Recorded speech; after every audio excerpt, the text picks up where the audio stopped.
আপনাদের সকলকে নমস্কার জানাই। আমাদের সংসার জীবনে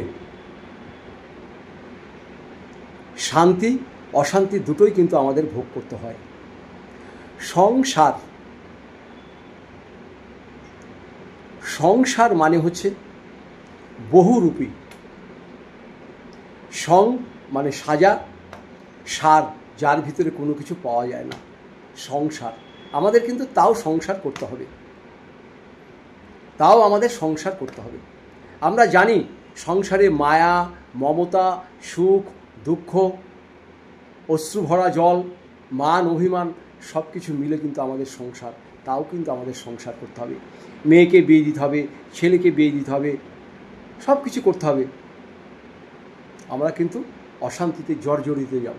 প্রতিটি মানুষই তাই, যে আমার ছেলেকে বিয়ে দেবো, বৌমা আসবে, মেয়েকে বিয়ে দেবো, জামাই আসবে। এই যে জিনিসগুলো হচ্ছে অশান্তি, কিন্তু আমরা আস্তে আস্তে ডেকে নিয়ে আসছি। কিন্তু কিছু করার আমাদের নেই তো। এটা আমাদের সামাজিক প্রথা হিসেবে চলছে, আমাদের করতেই হবে, না সমাজ আমাদের খারাপ বলবে। এই সংসার জীবনে কেউ হচ্ছে বাবা, কেউ মা, কেউ দিদি, কেউ কাকিমা, কেউ জেঠিমা, কেউ ভাই, কেউ বোন। আমরা যখন বড়রা ছোটদের কিছু আকাঙ্ক্ষা পূরণ করতে না পারি, আমরা কিন্তু খারাপ হয়ে যাই। মা যদি মেয়েকে তার আকাঙ্ক্ষা পূরণ করতে না পারে, মা কিন্তু ভালো হয় না। কিন্তু মা মাই থাকে, বাবা বাবাই থাকে। আজ আপনাদের যে বিষয়টা নিয়ে আমি আলোচনা করব, সেটা হচ্ছে সংসারকে যদি একদম মধুর মতন সুখের রাখতে হয়, তাহলে আপনারা অন্তত ঠাকুর দেবতাকে পূজা করবেন, দুবেলা গঙ্গা জল ছিটাবেন। গঙ্গা জলের মধ্যে দরকার পড়লে একটু মধু দিয়ে ছিটাবেন, একটু কর্পূর দিয়ে ছিটাবেন। আপনার মন যা চাইবে সেইভাবে করুন, দেখবেন আপনি আত্মাকে তৃপ্তি পাবেন। এবার আসি একটা কাজের কথায়। দেখবেন এই সংসার চলতে চলতে হট করে ছেলেই বলুন, মেয়েই বলুন, স্বামী বলুন বা ভাই বলুন, যারা হঠাৎ করে কি একটা কলহ বাড়িতে হলো, বাড়ি থেকে না বলে চলে গেল। 1 মাস হলো, 2 মাস হলো, 3 মাস হলো, বাড়িতে তার কোনো খোঁজ খবরই নেই। এরকম কিন্তু বহু সংসারে আসে। কোথাও গেছে, সে বাড়িতেই ফিরল না। এরকম যদি আপনাদের কারু থাকে, আমি আপনাদের কিন্তু একটা কথাই বলছি, চেষ্টা আমাদের করতে। আমরা যে কোনো জিনিস পাওয়ার জন্য চেষ্টা করতে পারি, চেষ্টা ছাড়া মানুষ কোনো কিছু পায় না।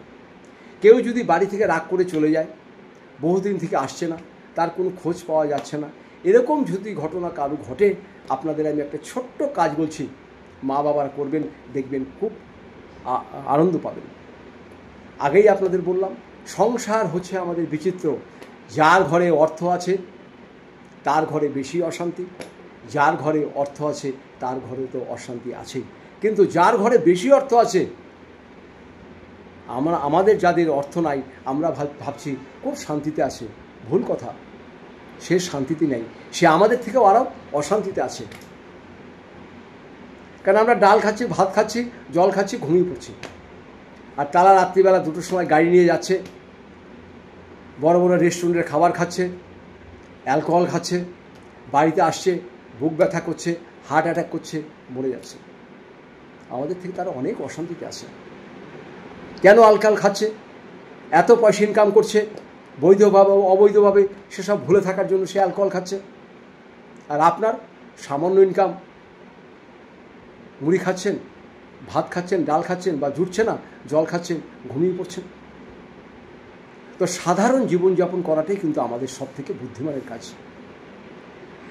যাদের বাড়ি থেকে এরকম রাগ করে কেউ চলে যাবে বা কোনো খোঁজ পাওয়া যাচ্ছে না, ছোট্ট একটি কাজ করবেন।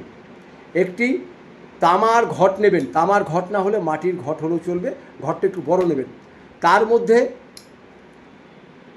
মধ্যে 1 ঘট জল রাখবেন, তার উপরে একটি আমের পল্লব রাখবেন, 5টা পাতার আমের পল্লব রাখবেন। আপনার ঠাকুর ঘরে সেই ঘরটাকে যখন বসাবেন, যে চলে গেছে বা যার খোঁজ চাইছেন, তার একটা ছবি ঘটের নিচে রেখে দিন। ঘটের নিচে ছবিটাকে রাখবেন, তার উপরে ঘরটা দেবেন, জল ভর্তি করবেন আর 5টা আমের পল্লব দেবেন, দিয়ে যেভাবে ঠাকুর পুজো করেন ধূপ দেখান আপনি ওইভাবে করুন, দেখবেন তার খোঁজ আপনি পাবেনই, তার খোঁজ আপনি পাবেনই। ছোট্ট একটা টোটকা আপনাদের বলে দিলাম, এটা করুন, দেখবেন পাবেনই। আপনাদের একটাই অনুরোধ করে বলবো, সংসারে বড়দেরকে সবাই সম্মান করবেন, বিশেষ করে মা বাবাকে সবাই আপনারা ভক্তি করবেন, এটাই কিন্তু আপনাদের কাছে আমার অনুরোধ। দেখবেন অনেক ভালো থাকবেন। আজ ভিডিওটা এখানেই শেষ করছি। সবাই ভালো থাকুন, সুস্থ থাকুন। আমি এখানে কুষ্টি করি, বিবাহের জটিল বিচার করে থাকি, বাস্তব বিচার করে থাকি। যদি আপনাদের প্রয়োজন হয় অবশ্যই নিচের নাম্বারে যোগাযোগ করবেন। নমস্কার।